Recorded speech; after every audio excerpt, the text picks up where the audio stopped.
Senator Adam Hollier, and we're kind of doing the weekly wrap up. It's a little different week.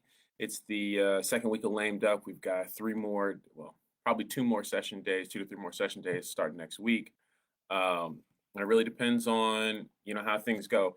Everything that was a Senate bill, first chamber bill, that was going to get moved this legislative term would have had to get out today. So there are a lot of things that obviously I wish we'd been able to get done and got through that just are not as a result of COVID-19 and a variety of other things. But for the first time in literally, months, this legislature decided to act on some of the critically important things. So passed a moratorium on water shutoffs, which I'm really excited to, I've been able to vote on it and support. Senator Chang has really been the driving force on this, and we were really glad to finally get that done. It follows, work that Mayor Duggan did in making Detroit the first place to push water shutoffs and stop them.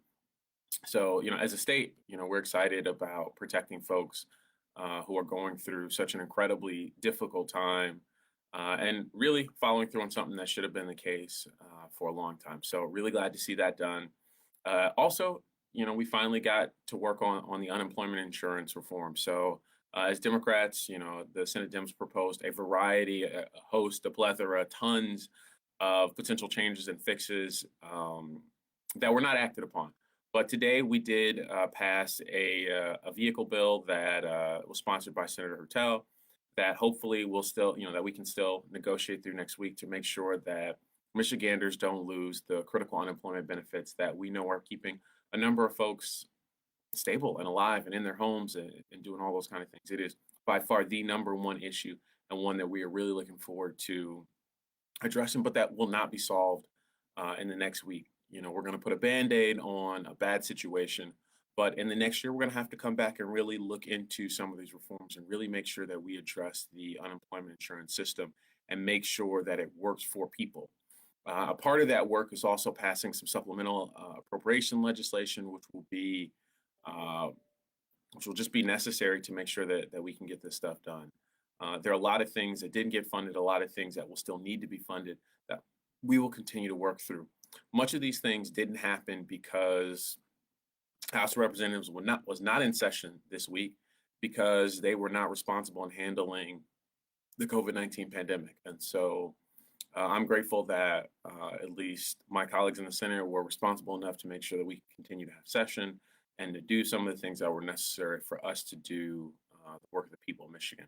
So we'll be back, next week to do, to continue that work and to do those kind of things. So I'm really grateful that I still have the opportunity to serve you in the Senate, and we'll be, working and talking about all these other issues. In the next coming days and weeks, though, I think it's really important that we all step up and be more responsible in how we are handling this moment, right? So Representative Johnson, Cynthia Johnson, was removed from all of her committees just yesterday. And I think that was a really inappropriate maneuver by the House leadership as we talk about someone who had been receiving death threats for doing her job. When I say doing her job, protecting the will of the people of Michigan, responding appropriately in committee and working to ensure that the will of the people of Michigan and their electorate were counted. And so it is deeply troubling that she was removed from her committees when colleagues who have made similar or more egregious statements in the past have just been asked to retract their statements or take back those things. And so it's unacceptable in this moment where I have a number of colleagues and individuals who continue to receive death threats, who continue to be bullied and where they attempt to intimidate and do all those kind of things, that we are not protecting and speaking up to support our colleagues. At the same time, it's critically important that we all take a step back on the rhetoric, that we all take a step back and think about what role we play in empowering and continuing these things. And it's most important that we talk to our people, right? So we have to talk to the people who listen to us, who value our opinions and who care about it. And we have to be thinking about how we de-escalate this situation. But that starts with everyone accepting that the people of the state of Michigan voted and they made a selection. And moving forward, there is no politics about that. There is no back and forth about this fraud or all these other kind of things. There was an election, people voted, right? And that is what is most important. We have to acknowledge that point, and we have to stand by the electors and the people who made those commitments, right? And so that's where we're going. Ken asked what I'm prepared to do. I'm prepared to continue to work for this, right? So there is nothing else that needs to be done as it relates to the certification of the electorate. My desk on Monday will be occupied by the electors for the Michigan State of the Electoral College will be sitting at my desk on Monday to to cast their ballots for Joe Biden. And God willing, that will put to rest these other kind of things. But I will continue to stand up and speak out every time someone talks about and continues to harass any of my colleagues on any kinds of issues. And that extends to both Representative Johnson and Representative Ayash, both of which have been the subject of death threats, both of which I share, ground in common with.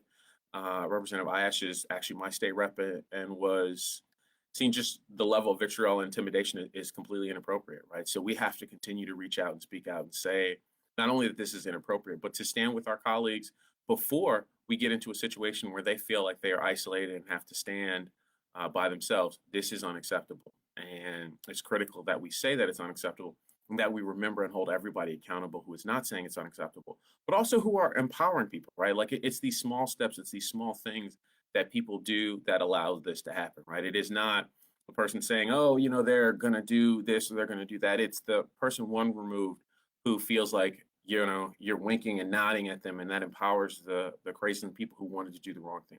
We've all got to step back and say that that's unacceptable. So I look forward to working with you and to follow some of these things up and to make sure that we move forward in a way that focuses on ensuring that the people of 2nd Senate District are taken care of, are supported, and the state of Michigan, and that we move forward in a way that puts the priority in responding to this global pandemic, which has been devastating to the city of Detroit, to the 2nd Senate District, to the state of Michigan, the United States, and the entire world, as we think about the failed responses, but just how ill-prepared we were for this cataclysm. There are going to be lots of other things that we've got to work to address. So have a good night, and I'm going to hit the road home.